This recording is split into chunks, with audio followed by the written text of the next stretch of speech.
Hey, Pretty Girl Club. Have you ever noticed that the pretty girl is often punished for being feminine? Have you ever noticed how a lot of people equate beauty with being soft? And so, if people view you as soft, it makes you an easier target for bullying. I've also noticed that a lot of other women who are insecure about their femininity, they don't like it when you express yours. I have seen so many women who try to make sure that the pretty feminine girl at work, they want to make sure that she doesn't get promoted. I've also seen women where they will start rumors or make up things about someone who is beautiful and feminine. And another thing I've noticed is that people have a tendency to nitpick you when you are both pretty privileged and also feminine. So let's say you come into work or you come into church or you come into some social setting and you look pretty and you have on a nice feminine dress or something like that. I've noticed people will try to point out little flaws like, oh, your dress is a little bit wrinkled.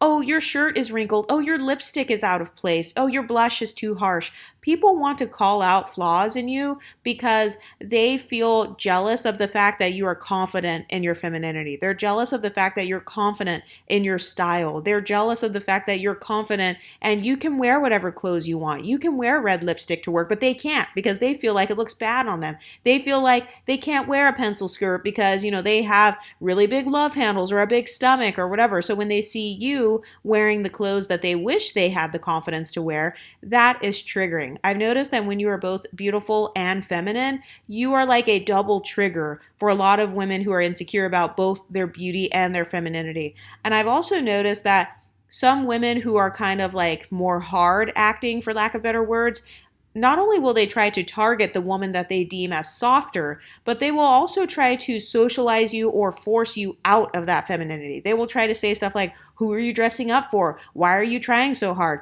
This isn't a fashion show.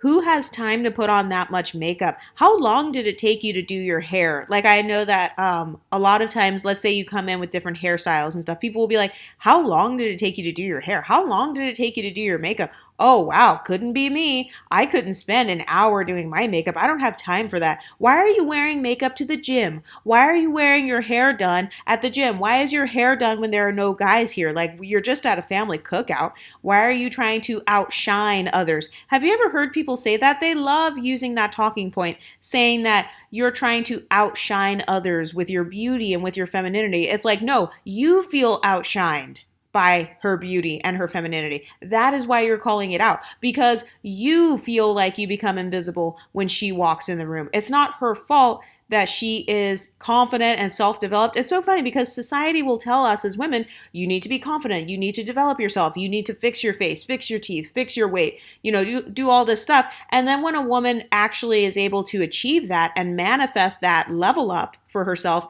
then other women who have not leveled up, they want to punish her for that. They want to punish her for being beautiful. They want to punish her for being feminine. And a lot of times, the types of women who exhibit this behavior are often the pick-me types of women.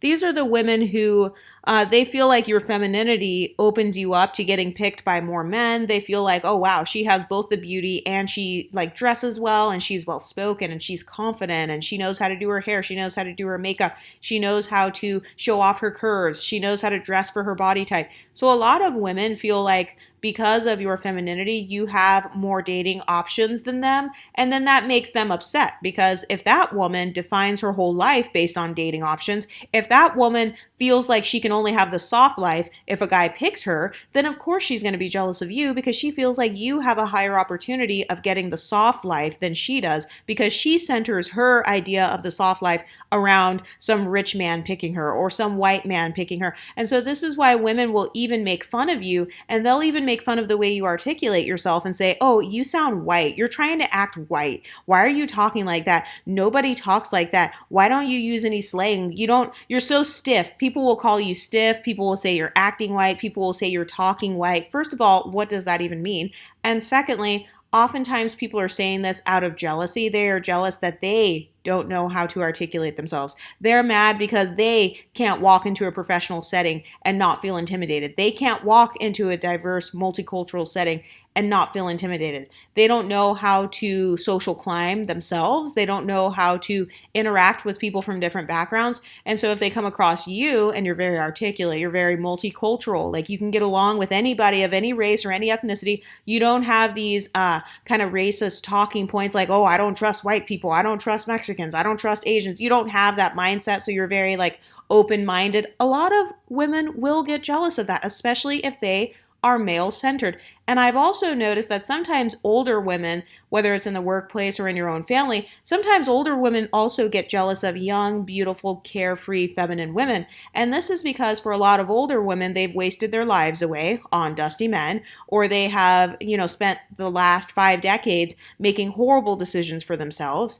And, they've gained all this weight, all of their beauty is gone, or at least in their eyes, they feel like their beauty has diminished greatly because they put themselves in all of these stressful situations. And so oftentimes they will come for the child-free women, or they will come for the single women, or they will try to control what you're doing. They'll try to give their 2 cents on every single thing you do. And it's because, number one, they're secretly living vicariously through you. They wish they could be you. And so they have the mindset of, if I looked like you, I would do XYZ.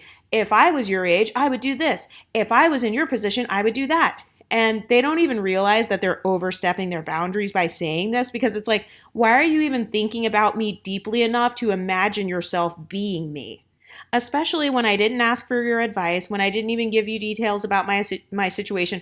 Why are you even thinking about me that deeply? But a lot of women who they feel like they have failed in life, they will often imagine themselves being in your position. And then there are other women who they get mad because they can't be in your position. They get mad because they wasted all of their youth and beauty on a man who didn't deserve it. Or they're mad because, they made a whole bunch of mistakes in life and now they can't go back and change it. And so you represent what they could have been. You represent what they wish they were. And so this is why a lot of people, they punish you for being feminine. They punish you for being beautiful.